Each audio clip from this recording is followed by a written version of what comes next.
At the Rebel, we've filed a series of Freedom of Information requests into the Alberta government regarding what looks to be an illegal NDP campaign event in a Lethbridge hospital in February.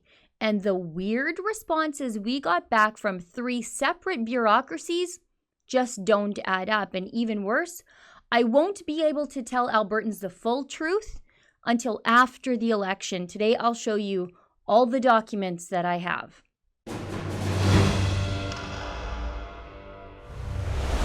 Let's go back in time to about a month ago. The election hadn't been called yet, but that sure didn't stop Rachel Notley and the NDP from being in full campaign mode. Now, Notley and her Environment Minister, Shannon Phillips, held a joint press conference inside of the Chinook Regional Hospital in Lethbridge, Alberta. And at that press conference, Notley made some highly partisan remarks against United Conservative Party leader Jason Kenney. It was evident to everyone that this was not a Government of Alberta announcement inside of a hospital, but rather a partisan NDP event replete with NDP sloganeering blazed across the podium. Kenney called the event an unethical use of government resources. And he was right. There are rules against this sort of thing. The NDP campaign event breached the Alberta Health Services' own policies preventing political campaigning inside of their facilities, their government-owned and government-managed facilities. Oh, but Cheryl Oates, the Premier's chief spokesperson, a woman who once threw me out of the legislature because she wrongly thinks for some reason that she has the right to decide who is a journalist and who is not in Alberta, said, and I quote, "Not a single tax dollar went into this announcement. The nurses who came to speak out about the dangers of Jason Kenney's plan to privatize healthcare came on their own time because this issue is important to them," end quote. Oh yeah? Well, after the event, one of the nurses seen in the photographs behind Rachel Notley and Shannon Phillips said she felt used and that she didn't realize it was an NDP event in her hospital as opposed to a Government of Alberta event. Now, that untruth from Cheryl Oates about the nurses begged further examination. You see, if she was willing to spread the lie that the nurses came of their own free time and own free will because the issue was just so important to them, was she also lying about not a single tax dollar being spent on the announcement? Did the NDP use government resources to do their partisan, unethical announcement in the Lethbridge Regional Hospital? Well, I tried to find out. I went about trying to get that information for you. At the Rebel, we quickly filed 3 separate Freedom of Information requests into the provincial government. One was with the Premier's office, one with Lethbridge MLA and Environment Minister Shannon Phillips' ministry, and the other one was with Alberta Health Services.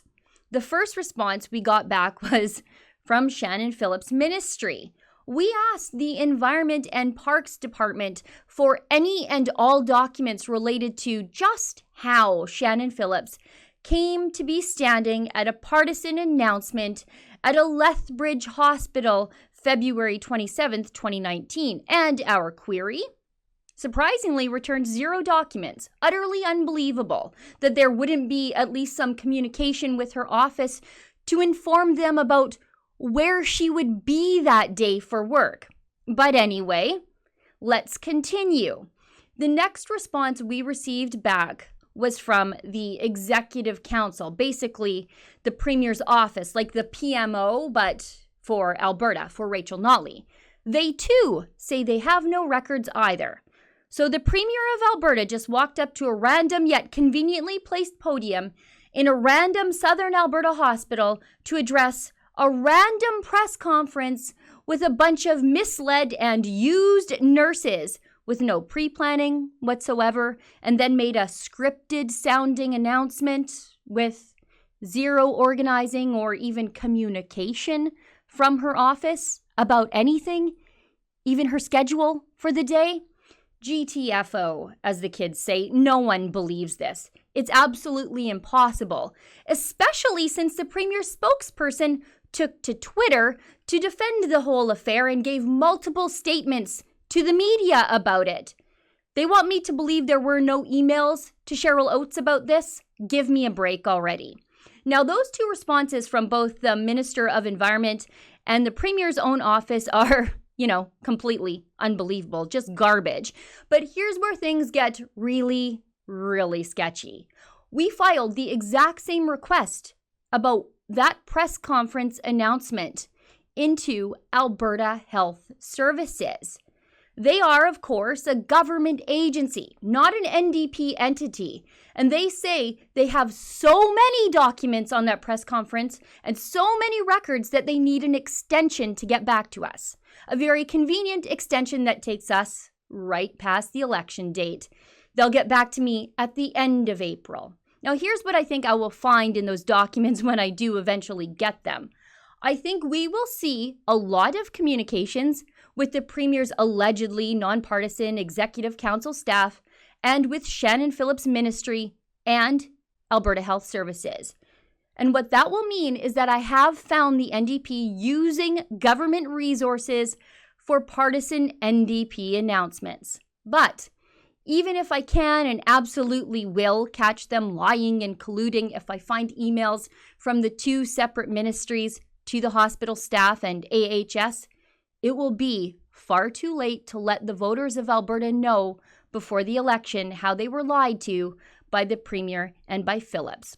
I also think that AHS could get me those documents a heck of a lot faster than they are offering them up to me.